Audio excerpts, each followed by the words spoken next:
Si fuera un perfil, aunque fuera malnacido, ¿qué tiene? No pasa nada. Digo, pues necesitamos gente capaz, aunque sea priista, panista, metodista, trotskista, laborista, conservador, republicano, demócrata, liberal, franquista, lo que usted quiera. Si están preparados, adelante. Lo cuestión es que yo tampoco le veo perfil. Con todo respeto, no es persona, pero ¿qué sabe de cultura del agua Rebeca Villanueva? ¿Cuándo se desperdicia el 40% de la red? Y tiene 10 años así. Ojalá esta administración y los que inician, porque tienen un bono democrático muy grande, Maloro y Claudia. Y yo sí veo voluntad, yo sí veo ganas de transformar las cosas, pero por cosas así dejan entredicho. Deben de tener mucho cuidado, como por ejemplo el gabinete espejo también. Cosas que no son necesarias en un arranque de gobierno y que dejan entredicho también el interés ciudadano y hacia dónde pudiera ir la administración habiendo tanto perfil, cuando también, por ejemplo, en la transición malorista fue innovadora como nunca y la reconocimos. Aquí no vamos a tener regateo en reconocer cuando haya algo que sea un antes y un después. Pero puestos así, cuando dijeron que no iba a haber compadrazgo, cuando no iba a haber ya amiguismo, ojo, les repito lo que les decíamos a los panistas y que nunca escucharon, estamos en 2015. Hoy la sociedad todo lo ve, todo lo vigila, todo lo fiscaliza, todo lo escucha. Ojo, y el periodismo es aliado de la sociedad primero. Me voy ahora a otra historia de terror político. En Agua Prieta hubo una especie de monarquía, se traspasaba el poder de esposo a esposa. En Agua Prieta había ese PRI del siglo antepasado, bueno, no pasado, ¿no? Porque el PRI 1929, cortesía Plutarco Elías Calles, sonorense, primero Partido Nacional Revolucionario, después se convierte a PRI, pero era el PRI rancio, el PRI que qué bueno que se fue con otro voto de castigo, como se fueron los padrecistas, eran casi lo mismo, ¿no? Pero ocurre que allá en Agua Prieta, en la última, vamos a decirlo, estirón del teranismo, se dieron los niños, para explicarles, y los niños, por ejemplo, de la calle, o algunos niños que recién nacidos eran adoptados por familias que tenían que ser aprobados por un juez. Allá en Agua Prieta, aquí más o menos el paralelismo con lo que ocurrió con el fin del padrecismo en Agua Prieta, ocurrió que hubo 6 niños recién nacidos que fueron puestos a disposición de Caso Gardif. Después la subprocuraduría del menor de la pasada administración los puso a disposición de padres, pero sin autorización de juez, lo mismo. 4 los rescataron, están en el DIF, y 2 están perdidos. ¿A poco también hicieron negocio con niños? Tengo al subprocurador de la defensa del menor de Agua Prieta, Marco Antonio Jaramillo, en la línea vía telefónica. Buenos días. Buenos días. ¿Frente a qué estamos? ¿Me corroboras lo que estamos diciendo en contexto? Sí, efectivamente, al momento de recibir las oficinas aquí en la Subprocuraduría de la Defensa del Menor y la Familia, nos percatamos de esa problemática que se está comentando. A ver, y ¿sí? De hecho, en el momento de revisar los expedientes para darle continuidad, localizamos un expediente que es el 714 del 2015. Es un juicio de pérdida de la patria potestad de las menores que no se encuentran en la casa hogar, en donde el juez, en su auto de erradicación, autoriza para que esas menores, más bien da la orden para que esas menores queden en resguardo de la casa hogar, y nombra como tutora especial a la exdirectora de la casa hogar, para que las menores estén albergadas en ese lugar, para después darle el proceso debido y darlas en adopción.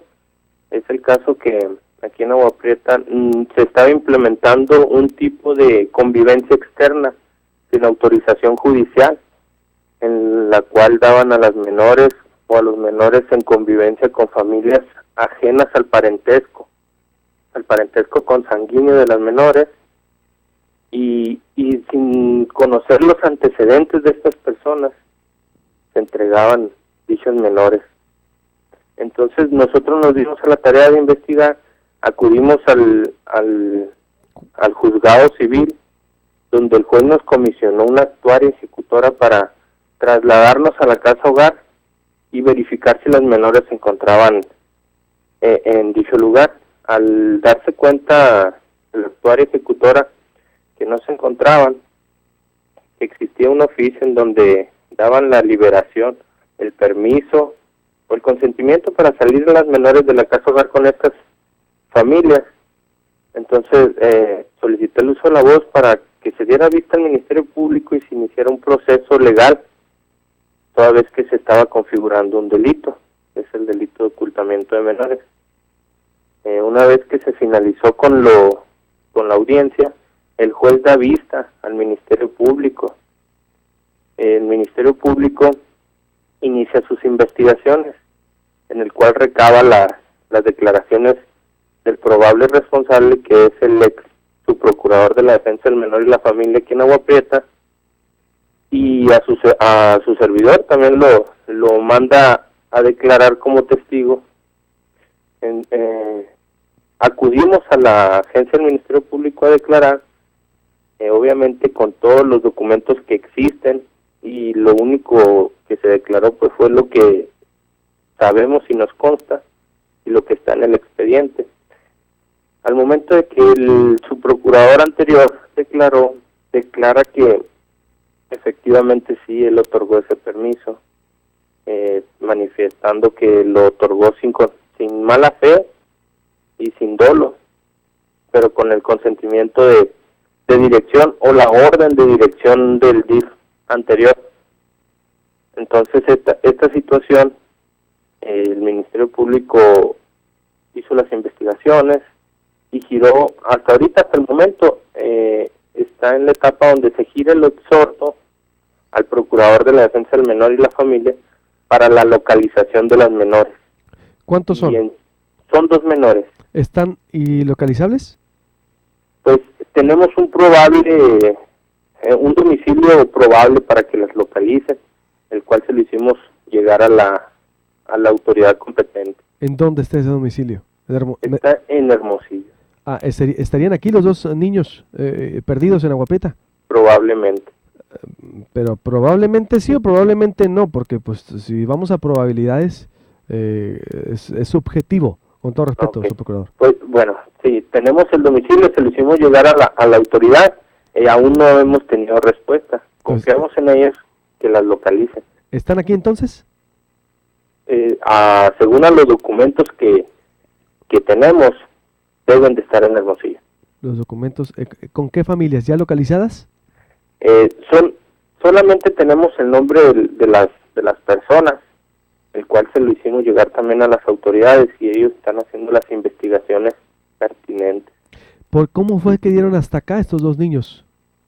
Eso sí lo desconozco, porque nosotros al momento de entrar a recibir la subprocuraduría, los datos ya se encontraban en el expediente interno. O sea, ya el trato o el manejo de esa información ya lo habían hecho aquí. Nosotros llegamos y encontramos esa información solamente y actuamos conforme a derecho corresponde. ¿Quién hacía todo esto? Bueno, primero, ¿desde cuándo están los niños aquí en Hermosillo, se supone? ¿Cuándo ustedes se dieron cuenta de toda esta operación al estilo padrecista del DIF?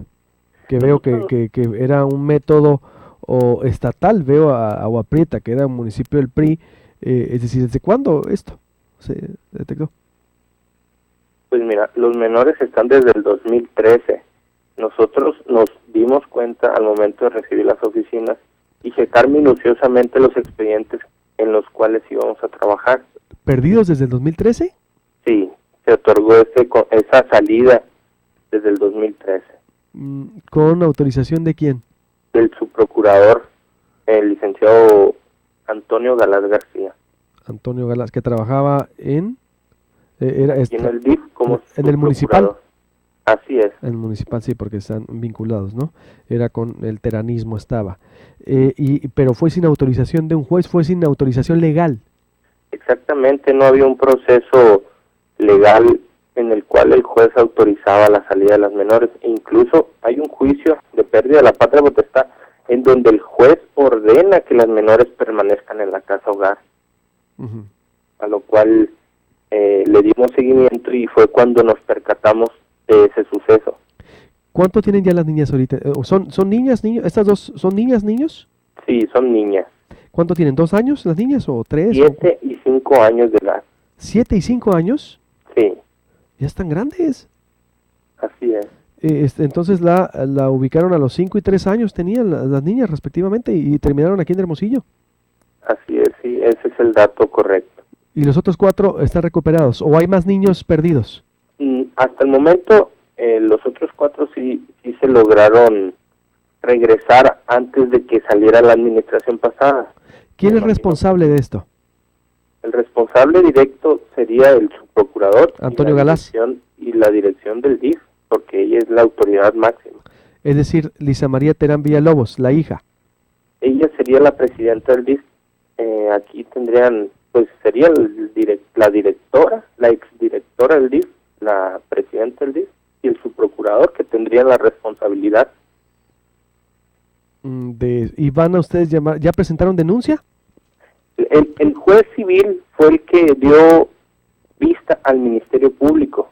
Ya está la investigación en el Ministerio Público. Ya hay una denuncia solicitada por el juez civil por las irregularidades que había en el expediente de pérdida de la patria potestad de las menores. ¿Desde cuándo se practicaba esto en Agua Prieta? Porque veo entonces que esto era una cultura ya sistemática en Sonora. También desde el 2012, Vladimir Arzate y José Hernández, su socio en negocios para vender niños, se extendía, no tenía colores. Veo que en Agua Prieta también no había sensibilidad para el tema y se hacía esto. Imagínense cómo están los otros DIF municipales en Sonora, pudiera ser. Sí, la verdad, lo que encontramos en la documentación, al parecer desde el 2013 se practicaba todo ese tipo de convivencias externas que ellos le llamaban, sin autorización judicial, solamente ellos decidían, autorizaban. Arbitrariamente, desde el DIF, la directora y el subprocurador. Así es. ¿Cuántos niños estuvieron así conviviendo y se pudieron haber quedado? De las situaciones que solamente a mí me constan, son 6 niños, de los cuales 4 se encuentran ahorita albergados en casa hogar. Y estas 2 niñas que no se encuentran. ¿Cuántos tienen los 4? ¿Cuántos años? Los otros 4 tienen 1 año y meses, otra tiene 6 años, otra 7 años y otro niño tiene 9 años. ¿Son de madres también toxicológicas? Son diferentes situaciones, uno es por abandono, otro es por maltrato, igual que las madres tenían el problema de las adicciones, de las drogas, incluso una de las madres desapareció, no tenemos el paradero de la mamá. Entonces se están haciendo las investigaciones conforme a derecho para que esos menores sean reintegrados con familiares consanguíneos o en su debido momento sean dados en adopción conforme a derecho, que es el proceso legal, hacer un juicio de adopción y que el juez autorice la convivencia, ya sea temporal o definitiva, del menor con los padres adoptivos. Muy bien. ¿Qué proseguiría entonces para finalizar, señor procurador? Pues solamente confiar en las autoridades, ya está en manos de ellas para que localicen a estos menores y hacer el trabajo conforme a derecho. Es lo único que se recomienda en estas instituciones, que es una institución muy vulnerable, en donde se tratan temas muy delicados que son los menores, y creo yo que como obligación de uno como funcionario público es hacer las cosas conforme a derecho solamente. Muy bien, gracias, te agradezco mucho la información y pues veremos qué es lo que arroja. Perfecto, muchas gracias a ustedes por otorgarnos el espacio. Qué tema, qué delicado tema. Por cierto, yo han dicho, ya valoró, ya dimensionó el gobierno del estado actual frente a qué está. ¿Qué problemas para rescatar a la niñez? ¿Cómo va la situación? Me encantaría entrevistar al estatal, no hemos tenido respuesta. Ya es hora que nos digan qué va a ocurrir, qué va a pasar con esta venta de niños que se descubrió, se destapó Bueno, porque la había cubierto primero la Procuraduría de Justicia anterior. Ya sabemos la historia. Cubrieron, a pesar que el Homeland Security desde marzo advirtió lo que ocurría en Sonora, se cubrió por las elecciones. Tuvieron a Vladimir Arzate y a José Hernández y los dejaron ir. Imagínense todo lo que está detrás de esto. Y que ahora Agua Prieta es también, como pues tenía que ser, ¿no? Allá se administraba una especie de poder real monárquico. Esposo y esposa se pasaban el poder e intentaron pasárselo a una hija. Y solo el voto ciudadano los corrió. Como a los padres, apenas así. Porque ofenden al ciudadano. Creen que el ciudadano siempre nomás se le va a comprar con despensa, con dádiva. Imagínense lo que pueda estar aquí detrás, de fondo, y por lo menos ubican ya las niñas aquí en Hermosillo. ¿Por qué son tan insensibles en el tema? O por lo menos no tener las formas legales. ¿Cuál es la posición del gobierno del Estado priista frente a un ayuntamiento priista que está en Agua Prieta así? ¿O se va a detener porque contrató a su hija en la Secretaría de Desarrollo Social? ¿Cuál es la posición frente a este tema tan delicado? ¿Cómo le dejaron los baches el carro? Muy feo, ¿no? Vaya Grupo Ayala, corte y vuelvo al caso Empalme, también emblemático al respecto, y cómo la gente apoya la rendición de cuenta y cárcel contra los que se fueron. Luis Alberto, déjame decirle a tu auditorio que Grupo Ayala